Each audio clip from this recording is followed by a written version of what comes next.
Welcome to the first ever Hyde Park Youth Symphony virtual orchestra project. I'm Matthew Sheppard, the Artistic Director of Hyde Park Youth Symphony, and I'd like to thank you for joining us as we celebrate the truly astonishing work of the musicians you'll see on a different kind of stage tonight. We're so glad to have you here with us as a part of our HPYS community to celebrate these amazing musicians. Tonight, you'll hear from the musicians of all three orchestras as they perform together, and you'll also get to hear from the musicians of preparatory strings and string orchestra themselves as they share a little bit about what they've learned this year, and especially this spring. They'll tell you what this music and this project has meant to them in words before sharing with you in music. In each performance, you'll hear musicians playing together as an ensemble, musicians who have never played this music together. Every note, rhythm, and musical nuance was learned and performed individually and then woven together digitally.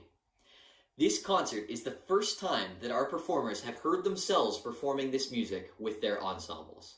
So thank you, HPYS musicians, for being so adventurous, courageous, and so trusting as we've explored these new digital frontiers. I'm so proud and grateful to be part of this journey with you. A huge thank you as well to each one of you for being here today in support of these amazing young musicians. To our board and staff, our partners at Logan Center and U Chicago, and our wonderful music educator and community partners across Chicago, we really couldn't do this without you. Thank you so much and enjoy the concert.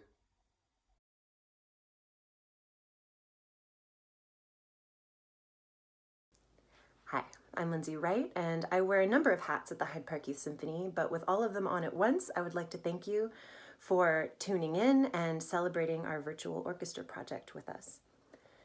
As the conductor of preparatory strings, I've thought a lot about what it means to have a strong and joyful musical foundation from the very beginning.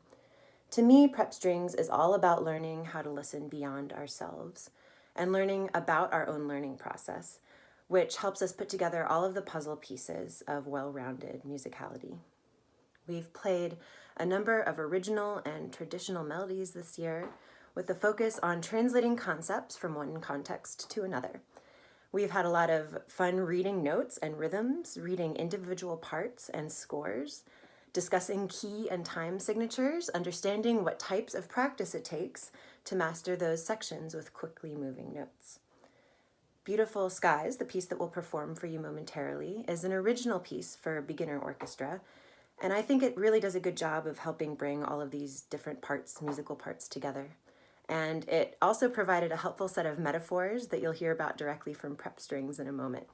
So I'll turn it over to them, and thanks again for tuning in.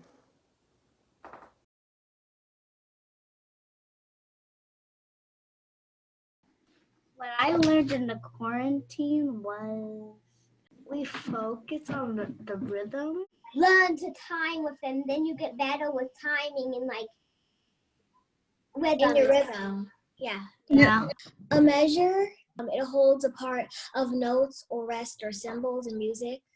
And there's a time signature at the beginning of a song to tell how many notes are in a measure and what note gets the beat. 8 notes, 16th notes, quarter notes, rest, dynamics, and Terrace dynamics and like the rolling hills. you can't play the song beautifully and not have beautiful posture. Like we learn from our mistakes and then we can try harder, There's no harmony. It's like a plane. It's like the plane without the wings. It can't fly and it can't like move like it's properly going to. Yeah, it's like a bird without wings. Without Majid, we couldn't like land. We would just be floating up in the air without anything.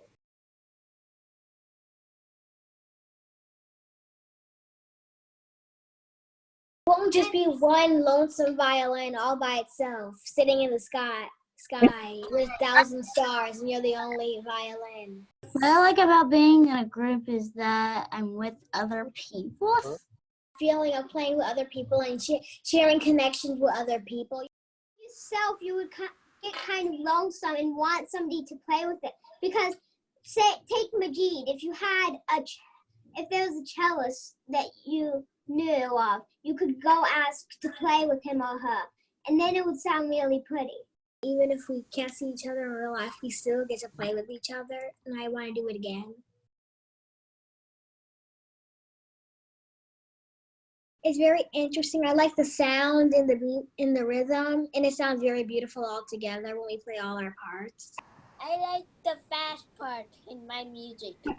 I like in second violin where it almost is the same fingering to first violin, just on different notes. No, I feel very happy and joyful and light, like I'm on a cloud. I feel that way too. Me too. Me too.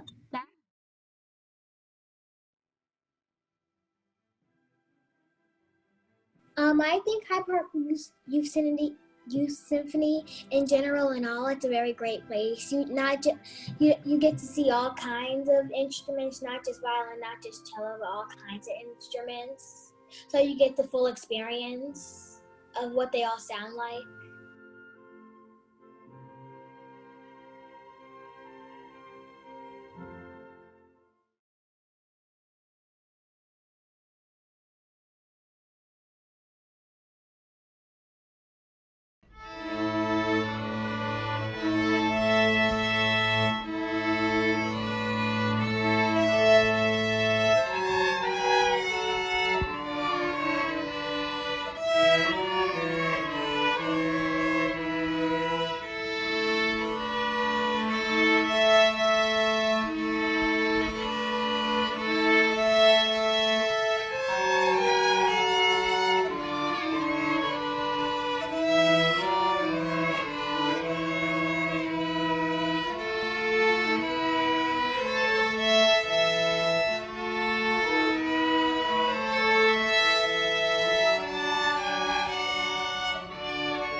Simple Gifts is a well-known melody.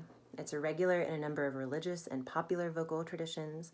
It's been covered by countless classical and popular artists, and it occupies a memorable place in Copeland's Appalachian Spring. After holding a vote, String Orchestra decided to focus on this piece for our virtual performance. In addition to focusing on the type of rhythmic and expressive skills necessary to play steadily and beautifully without the reminder of an ensemble around us, we dug a bit deeper into the history and meaning of Simple Gifts this spring and discovered how appropriate it really was. It's a gift to be simple, it's a gift to be free. This was written in 1848 by Joseph Brackett, a member of the Shaker sect of Christianity, which believed in the power of communal living, radical equality between races and genders, the possibilities of music to move us to ecstatic revelation, and the value of slowing down to appreciate the little things. And on that note, I'll turn it over to the string orchestra musicians to tell you a bit about their experiencing of learning this year and learning this piece. Thanks again.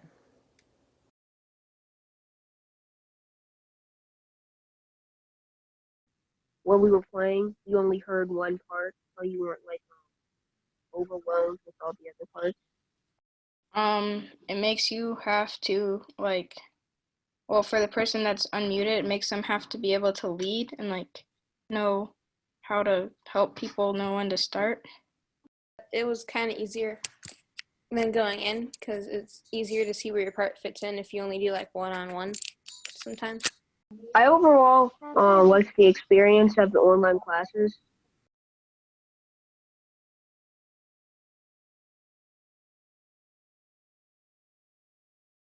It was a good experience. I think it was just new for everyone.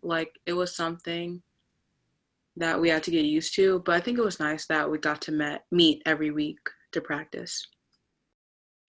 Basically get to interact with people more than you would if you were practicing. I'm also in a chamber music thing, so it'll be easier if we ever like do it in person because I know how each person's parts fit with mine. I think it was a good experience because since you're not going in with a big group every day and like doing the same stuff and practicing the songs like that, I think it helped at least me like hold myself more accountable for like how I practice. Well, I liked Simple Gifts a lot. I mean, it just felt like a fun song. I liked the harmony a lot. It was weird and sounded cool. Even though we were separated, I think we still got a very good piece.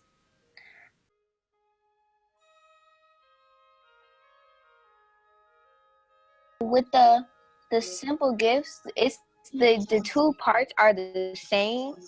Only one part, the second part on the first line goes first on the second line, and the first line on the second line goes second on the first line. So it's the same thing.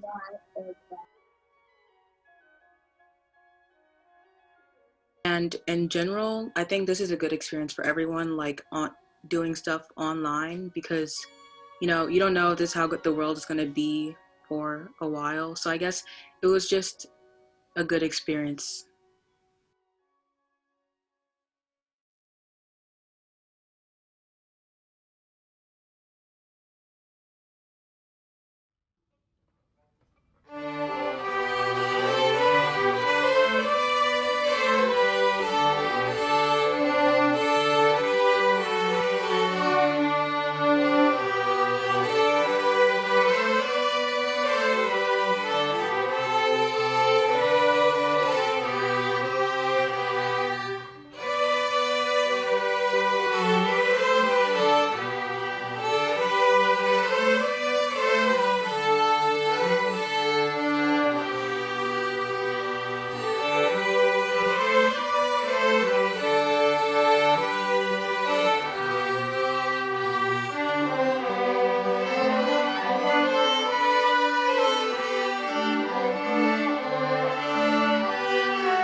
Since Beethoven's time, the allegretto from his Seventh Symphony has taken on a life beyond the context of the symphony.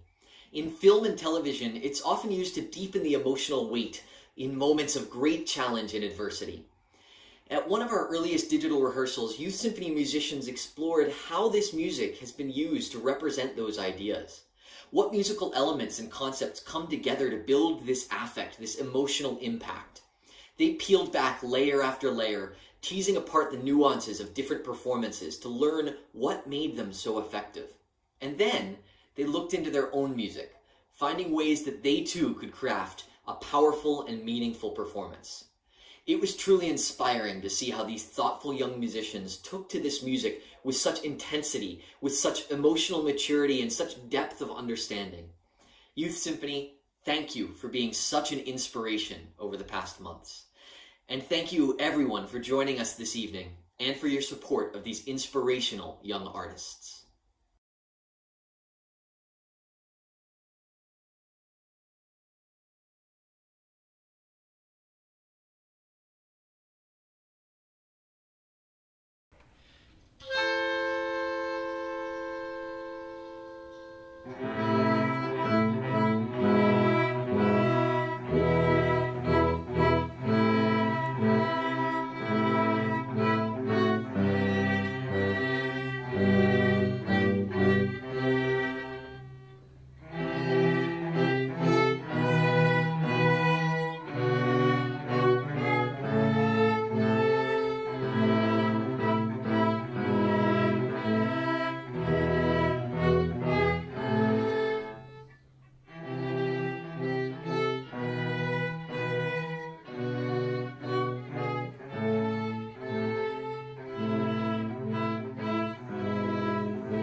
Bye.